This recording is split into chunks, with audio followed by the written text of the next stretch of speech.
الحمد لله نحمده ونستعينه ونستغفره ونعوذ بالله من شرور أنفسنا ومن سيئات أعمالنا من يهده الله فلا مضل له ومن يضلل فلا هادي له وأشهد أن لا إله إلا الله وحده لا شريك له وأشهد أن محمدا عبده ورسوله يا أيها الذين آمنوا اتقوا الله حق تقاته ولا تموتن إلا وأنتم مسلمون يا أيها الناس اتقوا ربكم الذي خلقكم من نفس واحدة وخلق منها زوجها وبث منهما رجالا كثيرا ونساء واتقوا الله الذي تساءلون به والأرحام إن الله كان عليكم رقيبا يا أيها الذين آمنوا اتقوا الله وقولوا قولا سديدا يصلح لكم أعمالكم ويغفر لكم ذنوبكم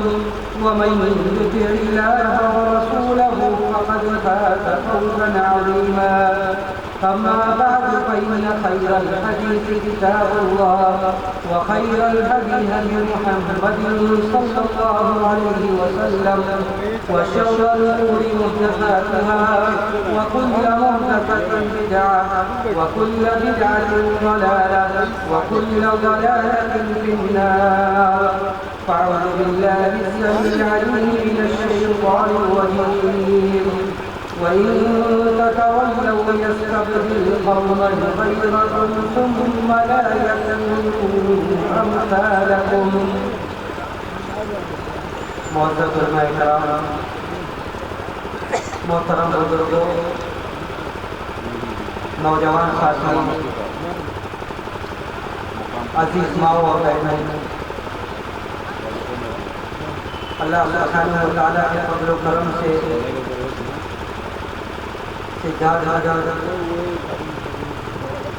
فون کٹی ہے اس علاقے میں مجھے آپ لوگوں سے مخاطب ہونے کا موقع ملا ہے. ذمہ داران کی طرف سے جو موضوع دیا گیا ہے اس کا تعلق امت مسلمہ کی زوال سے. ہم اور آپ اس بات کو بیان کرتے ہیں اور اس بات کو سنتے رہتے ہیں کہ ہم اس امت سے تعلق رکھتے ہیں جو خیر امت ہے، جسے اللہ سبحانہ و تعالیٰ نے اس روئے زمین پر سب سے افضل امت بنا کر مبعوث فرمایا ہے، اور اس الفاظ کے ذریعے تا قیامت دنیا والوں کو یہ سنایا جائے گا اور ہم سناتے رہیں گے کہ کنتم خیر امت اخرجت للناس تأمرون بالمعروف وتنهون عن المنکر وتؤمنون باللہ، کہ ہم مسلمانوں کی یہ جماعت اس دنیا کی سب سے بہترین امت ہے. اللہ نے فرمایا ہم سے خطاب کرتے ہوئے کہ تم اس دنیا میں سب سے بہتر امت ہو، اخرجت للناس، جو لوگوں کے لیے پیدا کی گئی ہو. اس آیت کی سے اپنی بات میں آگے بڑھاتا ہوں اور اسی کے ایک ایک لفظ سے میں آپ لوگوں کو ساتھ لے کر چلنے کی کوشش کرتا ہوں کہ اگر ہم اس بات کے مدعی ہیں، اگر ہم اس بات کا دعویٰ کرتے ہیں کہ امت مسلمہ اس دنیا کی سب سے بہتر امت ہے،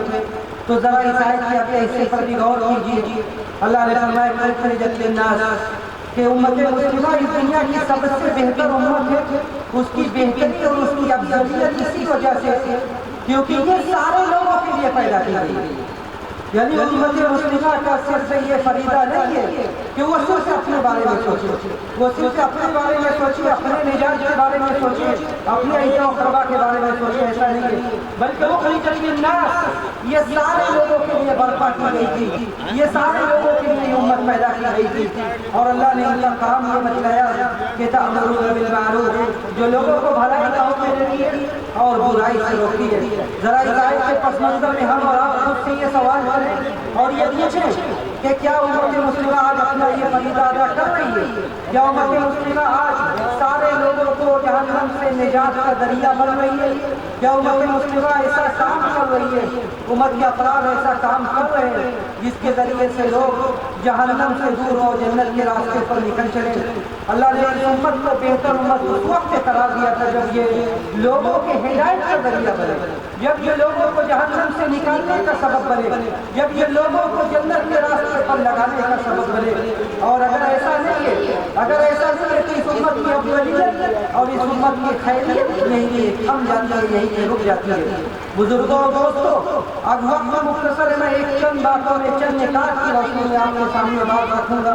کہ یہ امت سب سے بہتر امت کی، اس پر ہمارا عقیدہ اور ایمان ہے۔ قرآن کی آیات کی مصداق ہم سب ہیں، قرآن کی آیات سچی، نبی کے فرمان سچے کہ اس کی امت سب سے افضل امت ہے۔ لیکن ان آیات اور حدیث دوسری حدیث کی روشنی میں جب ہم ملک و ملت میں دیکھتے ہیں، جب ہم اخبارات سے پڑھتے ہیں، سوشل میڈیا پر پڑھتے ہیں اور دیکھتے ہیں، تو ہمیں یہ نظر آتا ہے کہ نہیں، اب حالات بدل چکے ہیں، اب حالات کروٹ لے چکے ہیں۔ آج دنیا میں 2 ارب سے زیادہ مسلمان بستے ہیں، لیکن آج مسلمانوں کے خون جانوروں کے خون سے زیادہ سستے ہیں۔ آج مسلمانوں کے خون جانوروں سے زیادہ سستے ہیں۔ دنیا میں جانوروں کے خون کی تحفظ کے لیے، جانوروں کی جان کی حفاظت کے لیے طرح طرح کی تنظیمیں بنائی جاتی ہیں، طرح طرح ان کے حقوق کی حفاظت کی جاتی ہے، لیکن مسلمان سال ہر سال ہو گئے ہم اخبارات میں پڑھ رہے ہیں کہ فلاں ملک میں مسلمانوں کی عزت و آبرو سے کھیلا جا رہا ہے، فلاں ملک میں مسلمانوں کی جان کو جب ناحق ظلم کیا جا رہا ہے، ناحق ان کی جان لی جا رہی ہے، لیکن کوئی دنیا میں آواز اٹھانے والا نہیں کہ یہ مسلمان، یہ بھی انسان ہے، ان کے جان و مال کے تحفظ کی وجہ سے ہی پوری انسانیت کی ذمہ داری جیسے دوسروں قوموں کی ہے۔ لیکن 2 ارب سے زیادہ کی آبادی، 2 ارب سے زیادہ کے مسلمان اپنی آواز اٹھانے سے قاصر ہیں، اور دھیرے دھیرے مسلمان ذلت و رسوائی کی طرف آگے بڑھ رہے ہیں۔ اور گویا کہ یہ آیت اور یہ حدیث جس میں یہ ساری باتیں بیان کی گئی تھی کہ مسلمان اس دنیا میں ہمیشہ عزت پر فائز رہیں گے، ہمیشہ کامیاب رہیں گے، آج یہ سب ایک خواب لگتا ہے، ایک سپنا لگتا ہے کہ کیا یہ وہی مسلمان ہے؟ کیا یہ وہی مسلمان ہے جو نبی کے امتی تھے؟ کیا یہ وہی مسلمان ہے جو دیکھ کر دشمن کانپتے تھے؟ کیا یہ وہی مسلمان ہے جو قادسیہ کے موقع پر تھے؟ کیا یہ وہی مسلمان ہے کہ جن کا ایک معمولی سا فرق ہے؟ ابی بن عامر جب رستم کے دربار میں حاضر ہوتے ہیں، ایک نہیں سا پتلا دبلا بندہ جب رستم کے دربار میں حاضر ہوتا ہے، اور رستم کا دربار کوئی معمولی دربار نہیں تھا، رستم کا دربار ایسا دربار تھا، ایسا اس کو دربار کو سجایا تھا، اس طرح دربار کو سنوارا تھا تاکہ عرب کا بدو جب پہنچے تو دیکھ کر اس کی آنکھیں چکا چوند ہو جائے کہ عرب کے بیابان سے وہ نکل کر جب میرے محل میں پہنچے تو وہ دیکھ کر حیران و پریشان ہو جائے۔ لیکن اس کے اندر ایمان کی قوت ہو، اس کے اندر ایمان کی قوت و ایمان کی طاقت ہو، وہ جب رستم کے دربار میں پہنچتے ہیں، حضرت ابی بن عامر رضی اللہ تعالیٰ عنہ یہ واقعہ قادسیہ کا ہے جس کو ابن کثیر نے اپنی کتاب البدایہ والنہایہ میں ذکر کیا ہے کہ جب قادسیہ کے موقع پر مذاکرات کے لیے بھیجا جاتا ہے ابی بن عامر کو، اور وہ رستم کے دربار میں پہنچتے ہیں تو اس کے دربار کی چکا چوند سے متاثر نہیں ہوتے، اپنا گھوڑا باندھ کے اس کے دربار کے کھمبے میں آگے بڑھتے، ان کے ہاتھ میں تلوار ہوتی ہے، اور تلوار کو اس کے قالین میں گھونپتے ہوئے، اس کے قالین کو کاٹتے ہوئے آگے جاتے اس کے پاس، اور جب وہ پوچھتا ہے کہ کیوں آئے ہو، تمہارا مقصد کیا ہے آنے کا، کیوں آئے ہو تم؟ کہتے ہیں اپنا تاریخی جملہ کہ جئنا لنخرجکم من عبادت العباد الى عبادت رب العباد ومن جوج الادیان الى اجل الاسلام۔ ہمارے اور سارے مسلمانوں کے آنے کا مقصد یہ ہے کہ ہم بندوں کی غلامی سے نکال کر، جس بندوں کی غلامی میں تم لگے ہو ان بندوں کی غلامی سے نکال کر تمہیں جو بندوں کا رب ہے اس کی غلامی میں لگا دیا، جو بندوں کا رب ہے جو ایک اللہ کی ذات عبادت کے لائق ہے اس کی عبادت میں ہم تمہیں لگا دیں، اسی لیے ہم آئے۔ ومن جوج الادیان الى اجل الاسلام، اور جن سب دو اسلام کے علاوہ دوسرے مذاہب کی تم پیروی کر رہے ہو جہاں ظلم و زیادتی کے علاوہ کچھ نہیں ہے، ہم ان سارے ظلم و زیادتی سے نکال کر تمہیں اسلام کے جو انصاف کی طرف لے آئے۔ ایک وہ وقت تھا جو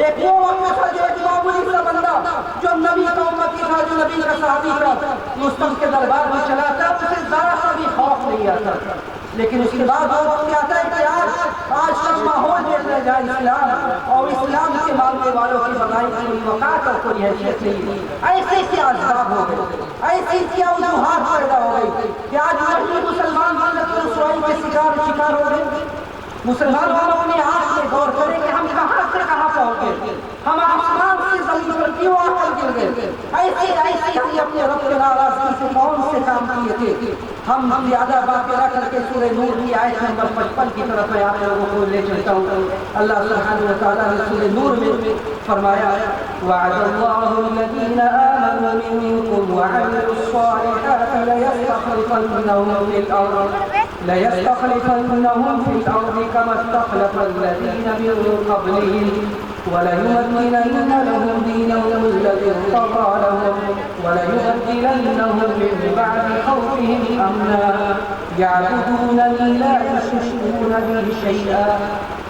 اللہ نے فرمایا کہ میرا وعد اللہ الذین آمنوا منکم، جو ایمان لے آئے ان سے اللہ کا یہ وعدہ ہے۔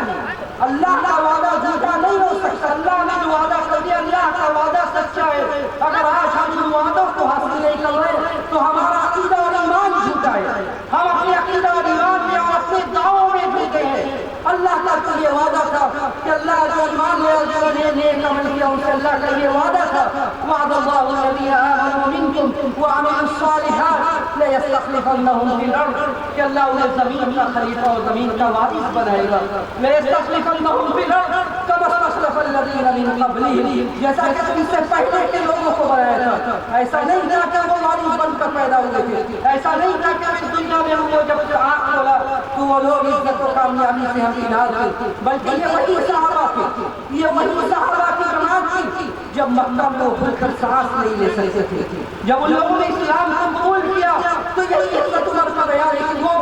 وہ لوگ یہی دوسرے صحابہ کا بیان ہے کہ وہ لوگ خانہ کعبہ کے پاس نماز نہیں پڑھ پاتے تھے صحیح سے، لیکن وہ ایک وقت وہ آیا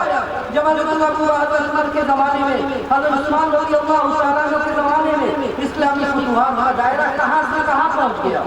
یہ اللہ کا وعدہ تھا کما استخلف الذین من قبلہم وَلَيُمَكِّنَنَّ لَهُمْ دِينَهُمُ الَّذِي ارْتَضَىٰ لَهُمْ، اللہ تمہارے لیے اپنے پسندیدہ دین کو مضبوطی سے جما دے گا۔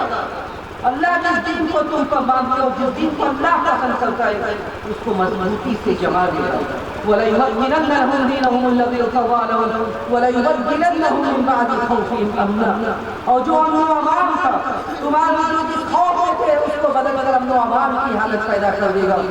لیکن شرط کیا ہے؟ کیا ہم نے کبھی شرط پر غور کیا کہ شرط کیا ہے؟ اللہ فرمائے یعبدوننی لا یشرکون بی شیئا، اللہ زمین کا وارث اور زمین کی قوت و اقتدار اور غلبہ ان سے نصیب فرمائے گا جو اللہ کی عبادت کرتے ہیں، اللہ کے ساتھ شرک نہیں کرتے۔ اس کا مفہوم مخالف یہ نکلا کہ جو لوگ اللہ کی عبادت میں شریک کرتے ہیں، جو لوگ عقیدہ توحید میں خالص نہیں ہے، جو لوگ اپنے منہج میں پختہ نہیں ہے، معاف کیجیے وہ انہیں کبھی زمین میں قوت و اقتدار دینے والا نہیں ہے، چاہے وہ کتنا بھی چیختے رہے کہ انہیں ذلت و رسوائی ان کی مقدر بن گئی ہے، لیکن انہیں اپنے لیے بعد میں جھانکنے کی ضرورت ہے کہ یہ ذلت و رسوائی کہاں سے آ رہی ہے، ہمارا اللہ سے تعلق کتنا ہے، ہم اللہ سے کتنے قریب ہیں۔ جب وہ ہمارے اخلاق اللہ سے قریب تھے تو وہ عزت و اقتدار یہاں سے آتا تھا۔ اسی قادسیہ کے موقع پر، قادسیہ کے موقع پر جب سعد بن ابی وقاص رضی اللہ تعالیٰ عنہ نے رات کو چکر لگاتے ہوئے اپنے ساتھیوں کو دیکھا کہ بعض لوگ رات میں جنگ گراتے ہیں اور رات میں اپنے خیموں میں ہو رہے ہیں، سجدوں میں اللہ کو یاد کر کے رو رہے ہیں، دوسرے قرآن کی تلاوتیں کر رہے ہیں۔ سعد بن وقاص نے اپنے ساتھیوں سے کہا کہ النصر یأتی من ہنا، میرے صحابہ یہ سن لو میرے ساتھیوں کہ اللہ کی مدد یہاں سے آتی ہے، اللہ کی مدد ان سجدوں سے آتی ہے۔ جو اللہ کے بندے ان سجدوں میں اللہ سے مانگ رہے دعائیں کر رہے ہیں، اللہ کی مدد یہاں سے آتی ہے۔ اس کے بعد آگے بڑھتے اور دیکھتے ہیں کہ دوسرے لوگ لائن میں مشغول ہیں، باتیں کر رہے ہیں، جنگ کی رات میں سوچ بیٹھ کر باتیں کر رہے ہیں۔ کہا کہ الحلیمۃ تأتی من ہنا، کہ یہ شکست یہاں سے آتی ہے، جب لوگ اللہ کی عبادت کو چھوڑ کر اللہ سے تعلق کو چھوڑ کر اللہ کو یاد کرنا چھوڑ دیتے اور ظاہری بات کو صرف سے اختیار کر کے خوش رہتے تو یہی سے انسان مسلمانوں کے شکست کا سلسلہ یہی شروع ہو جائے گا۔ تو سب سے بڑی ملت و رسوائی کا سبب یہ کہ مسلمان عقیدہ توحید میں خالص بنے۔ بزرگوں دوستوں، یہ وہ دولت ہے، یہ وہ دولت ہے کہ اگر دنیا کی ساری دولت مل جائے اور عقیدہ توحید چھوٹ جائے تو ساری دولتیں بیکار ہیں، ساری دولت بیکار ہے، ساری عزت بیکار ہے، اس لیے کہ عقیدہ توحید چھوٹ گیا۔ اور اگر سب کچھ لٹا کر، اگر سب کچھ قربان کر کے آپ نے عقیدہ توحید کو حاصل کر لیا، آپ نے کلمہ توحید کو اختیار کیا اور یہ آپ کی زندگی کا پہلا اور آخری کلمہ بن گیا، تو آپ خوش ہو جائیں کہ آپ نے ایسا سودا کیا ہے جس سودے میں آپ کبھی خسارہ نہیں اٹھانے والے ہیں۔ اس لیے کہ میرے نوجوانوں، یہ یقین رکھو کہ آپ کی زندگی کا یہ پہلا کلمہ بھی ہے اور یہ آخری کلمہ بھی ہے۔ جب آپ کے ساتھ قبر کی تاریخی ہوگی، جب آپ کا قبر میں آپ کو دفن کر کے چلے آئیں گے تو آپ سے پہلا سوال کیا ہوگا؟ آپ سے پہلا سوال اسی عقیدہ توحید کے تعلق سے ہوگا۔ من ربک کا تمہارا کون؟ تمہارا معبود کون ہے؟ کس چیز کی عبادت کرتے تھے؟ اگر عقیدہ توحید پیچھے چھوڑ گیا تو کسی بھی چیز کو آپ نے حاصل نہیں کیا۔ تو سب سے پہلی اور بڑی ذلت و رسوائی کی وجہ عقیدہ توحید کے کھوٹ ہے، اور یہ یقین رکھو کہ ساری برائیوں کی جڑ عقیدہ توحید میں کھوٹ ہے۔ اور نبی علیہ السلام نے یہ بھی کہا کہ صحیح مسلم کی روایت ہے، آپ نے کہا کہ لا تقوم الساعة لا تقوم الساعة حتى تقترب آلية النساء زوج على ذي خلصة۔ یہ حدیث عورتیں خاص طور سے سنے میری مائیں اور بہنیں کہ قیامت اس وقت تک قائم نہیں ہوگی جب تک کہ اس امت کی عورتیں اپنی سرین مٹکاتے ہوئے ذوالخلصہ لالی بدھ کا طواف نہ کریں۔ آج ذرا غور کیجیے اس حدیث کے روشنی میں کہ امت کی مائیں اور بہنیں کن کن راستانوں پر اپنی جمیل نیاز کو رسوا کر رہی ہیں، کن کن راستانوں پر جا کر ہم اپنے جمیل نیاز کو رسوا کر رہے ہیں۔ کہاں کہاں اللہ کو چھوڑ کر عبادتوں کے نام پر کام کو افعال کو انجام دیا جا رہا ہے، اور اس کے بعد بھی ہم سوچتے ہیں کہ عزت و وقار ہمیں حاصل ہوگا، اس کے بعد بھی ہم یہ سوچتے ہیں کہ عزت و وقار و غلبہ ہمیں حاصل ہوگا۔ معاف کیجیے، عزت و وقار و غلبہ ہمیں حاصل ہونے والا نہیں ہے۔ اس کے بعد دوسرا سبب یہ کہ آج جس ماحول میں ہم رہتے ہیں، آج ہمارے زندگی کا سارا ہم لوگوں کی دنیا بن رہی ہے۔ آج ہم یہ سوچتے ہیں کہ دنیا کے اس مقابلے میں ہم پیچھے نہ رہ جائیں، اور ہم وہ حدیث بھول گئے جو نبی علیہ السلام نے صحابہ سے کہا تھا کہ میرے صحابہ اگر تم فقر و محتاجی میں پڑ جاؤ تو اس سے ڈرنا نہیں۔ آپ نے کہا کہ یہ بھی صحیح مسلم کی روایت ہے، آپ نے کہا تھا کہ من فقر اخشى علیکم ولكن اخشى علیکم ان تمسد الدنیا كما بسطت على من كان قبلكم فتنافسوها كما تنافسوها من قبل فتهلككم كما اهلكتكم من قبل۔ میرے صحابہ، میں فقر و محتاجی سے نہیں ڈرتا، فقر و محتاجی اتنا بڑا فکرہ نہیں ہے جتنا بڑا فکرہ یہ مال ہے۔ کہا کہ میں فقر و محتاجی سے نہیں ڈرتا، بلکہ میں اس بات سے ڈرتا ہوں کہ مالداری تمہارے پاس آ جائے۔ میں اس بات سے ڈرتا ہوں ولكن اخشى عليكم ان تمسد الدنيا، میں ڈرتا ہوں کہ دنیا تمہارے اوپر کھول دی جائے۔ فتنافسوها، اور پھر تم اس دنیا میں ایک دوسرے سے ریس کرنے لگو، ایک دوسرے سے مقابلہ کرنے لگو۔ فتهلككم كما اهلكتهم، اور یہ دنیا کی ریس اور دنیا کا مقابلہ یہ تمہیں بھی ویسے ہی تباہ و برباد کر دے جیسے تم سے پہلے۔ دنیا کی اس ریس سے مسلمانوں کو تباہ و برباد کر کے رکھ دیا ہے۔ آج جس چیز میں پیسہ خرچ کرنا چاہیے وہاں پیسہ نہیں خرچ ہو رہا ہے، لیکن پیسہ خرچ ہو رہا ہے شادی بیاہ کے موقع پر، پیسہ خرچ ہو رہا ہے جو باقی رسم و رواج ہے اس پر، اور دنیا کی اس ریس میں ہم بھول چکے کہ کبھی اس دنیا سے ہمیں جانا نہیں۔ دنیا کی اس ریس میں ہم یہ بھول چکے کہ کبھی ہماری آنکھیں بند بھی ہو رہی ہے، اور یہی ریس نے آج ہمیں تباہ و برباد کر دیا ہے۔ بزرگوں دوستو، آج اگر ذلت و رسوائی کا کوئی سبب ہے تو ایک بڑا سبب یہ بھی ہے کہ آج مسلمانوں کی جماعت، مسلم برادری علم سے دور ہے، چاہے وہ دنیاوی میں ہو یا دینی میں ہو۔ اور یہ جملہ آپ نوٹ کر کے جائیں یہاں سے، اگر اس ملک میں ہمیں ایک باعزت شہری بن کر جینا ہے، اگر اس ملک میں ہمیں ایک سمانت ناگرک بن کر جینا ہے، تو ہمیں اپنے خود کو اور اپنی اولادوں کو، اپنے نسل کو علم سے آراستہ کرنا ہوگا۔ ورنہ ایک وقت اس ملک میں ایسا آئے گا جہاں کوئی ہمارے پہچاننے والے نہیں۔ اگر یہ عزت دار شہری بن کر دیا ہے تو ہمیں خود کو ملنے کی زینت سے آراستہ کرنا ہوگا، ورنہ ایک وقت ایسا آنے والا ہے جہاں میں کوئی پہچاننے والا نہیں، چاہے ہم جتنا بھی چیز رہے، جتنا بھی ہوتے رہے، اگر ہم نے اپنی اولادوں کو علم نہیں سکھلایا، اگر ہم نے اپنی اولادوں کو ایجوکیٹڈ نہیں بنایا، انہیں تعلیم نہیں دی، تو کل کے دن اس ملک میں ہمارا کوئی وقار نہیں ہے۔ علم حاصل کیجیے۔ ہم اس قوم اس نبی کے اوپر جن کا پہلا کلمہ یہ تھا، اقرأ باسم ربک الذی خلق، ہم کہاں سے کہاں پہنچے؟ آج ہم میں علاج کا پیسہ خرچ کرنے کے لیے تیار نہیں ہے۔ آج ہم اتنے پیچھے چلے گئے، سچر کمیٹی کی رپورٹوں، دوسری رپورٹوں میں تفصیل میں نہیں جانا چاہتا، آپ کو اس باری باتوں کا علم ہے۔ یہ ساری رپورٹیں کس طرح ہماری ذلت و رسوائی کی داستان بیان کر رہی ہے، اس کے بعد بھی ہم خواب خرگوش میں اور دوسری چیزوں میں ہم پیسہ خرچ کر کے اپنی واہوائی کر رہے ہیں، دوسری چیزوں میں ہم پیسہ خرچ کر کے اپنی واہوائی کر رہے ہیں، اور جہاں علم کی بات آتی ہے وہاں ہمارے پاس پیسہ نہیں ہے۔ آج ذلت و رسوائی کی ایک بڑی وجہ یہ ہے کہ آج ہماری جماعت اور ہم مسلم برادری بے حساب علم سے دور ہے۔ اسی طرح ذلت و رسوائی کا ایک سبب یہ بھی ہے کہ آج جس اتحاد اتفاق کی دعوت دی گئی تھی،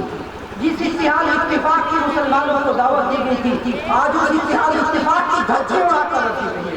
ان ناہیوں سے، ان زاریوں سے ہم تفرقہ بازی کے شکار ہیں۔ میں کن چیزوں کو بلاؤں؟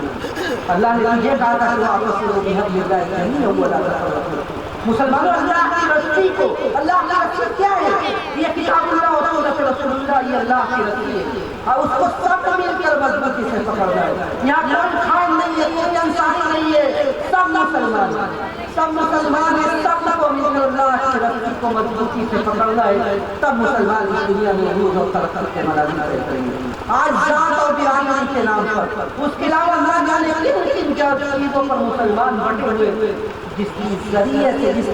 سے دوسروں کو موقع ملا، دوسروں کو موقع ملا ہوا ہے کہ وہ ہمارے اوپر حملہ اور ہماری ہوا اکھاڑ کر رکھے۔ یہ اللہ کا حکم ہے، یہ اللہ کی طرف سے پیشین گوئی ہے۔ وَلَا تَنَازَعُوا فَتَفْشَلُوا وَتَذْهَبَ رِيحُكُمْ، اختلاف نہ کرو، تفرقہ بازی مت کرو، ورنہ ایک وقت ایسا آئے گا کہ تمہاری ہوا اکھڑ جائے گی، تم کسی لائق نہیں بچو گے۔ اس لیے سب مل کر مضبوطی سے اللہ کی رسی کو مضبوطی سے پکڑو۔ اسی طرح ذلت و رسوائی کا ایک سبب ہماری زندگی ہے، جس طرح گناہوں میں ہم زندگی گزار رہے ہیں، جس طرح گناہوں میں ہم اپنی زندگی گزار رہے ہیں، گناہ اس بات کی مصداق ہے کہ اب دنیا میں ذلیل و رسوا ہو جائے۔ نبی علیہ السلام نے ابن ماجہ کی صحیح روایت ہے، صحابہ کرام سے 5 چیزیں کہی تھی، جس میں سے میں ایک بات آپ کے سامنے رکھتا ہوں۔ صحابہ کرام سے مہاجرین کی جماعت سے آپ نے کہا تھا کہ خمس خصال اذا ابتلیتم بہن واعوذ باللہ ان تدرکوہن۔ میرے صحابہ 5 چیزیں ایسی ہیں کہ اگر تم ان 5 چیزوں میں پڑ گئے کہ تم تباہ و برباد ہو گئے۔ اس میں سے ایک چیز آپ نے یہ بھی کہی تھی کہ وَلَمْ يَنقُضُوا عَهْدَ اللَّهِ وَعَهْدَ رَسُولِهِ إِلَّا سَلَّطَ اللَّهُ عَلَيْهِمْ عَدُوًّا مِّنْ غَيْرِهِمْ فَأَخَذُوا بَعْضَهَا فِي أَيْدِيهِمْ۔ 1450 سال پہلے کا یہ جملہ ہے، لیکن اگر آج اس جملے کو ہم اپنے زندگی پر فٹ کریں، اگر ہم دیکھیں تو گویا کہ ہمارے بارے میں آپ نے کہا تھا کہ جب بھی کوئی قوم اللہ اور اس کے رسول کے عہد و پیمان کو توڑتی ہے تو اللہ سبحانہ و تعالیٰ دشمنوں کو ان کے اوپر مسلط کر دیتا ہے، دشمنوں کو مسلط کر دیتا ہے، فَأَخَذُوا بَعْضَ مَا فِي أَيْدِيهِمْ، اور اس کے بعد وہ دشمن ان سے وہ چیزیں چھین لیتا ہے جو ان کا حق تھا۔ آج کتنے ہمارے حقوق کے زبردستی چھینے جاتے ہیں۔ یہ اللہ کے نبی کی پیشن گوئی تھی، فَأَخَذُوا بَعْضَ مَا فِي أَيْدِيهِمْ، تو اللہ تعالیٰ باہر سے دشمنوں کو لاتا ہے اور لا کر مسلط کر دیتا ہے، اور اس کے بعد وہ قوم جو کل تک عزت و وقار کی قوم تھی، آج وہ قوم ذلت و رسوائی والی ہو گئی ہے۔ اس لیے ضرورت اس بات ہے کہ وقت کم ہے، وہ ضرورت اس بات ہے کہ ہم اپنے حالات کا جائزہ لیں، ہم ان اسباب پر غور کریں جو اسباب ہمارے ذلت و رسوائی کا سبب بن رہے ہیں۔ اگر ہمیں آگے بڑھنا ہے، اگر ہمیں آگے بڑھنا ہے تو نیکی اور اطاعت میں آگے بڑھے، ہم ان وجوہات کو تلاش کریں جو وجوہات ہمیں عزت و وقار تک پہنچائے۔ اگر ہمیں بننا ہے تو ہم ابو بکر بن جائیں، اگر ہمیں بننا ہے تو عثمان بن عفان بنے، اگر ہمیں بننا ہے تو ہم دوسرے صحابہ کے راستے پر چلے جو نیکی اور اطاعت کے راستے میں کہاں سے کہاں پہنچے کہ نبی نے اس دنیا میں انہیں جنت کی بشارت دی، اور اس دنیا میں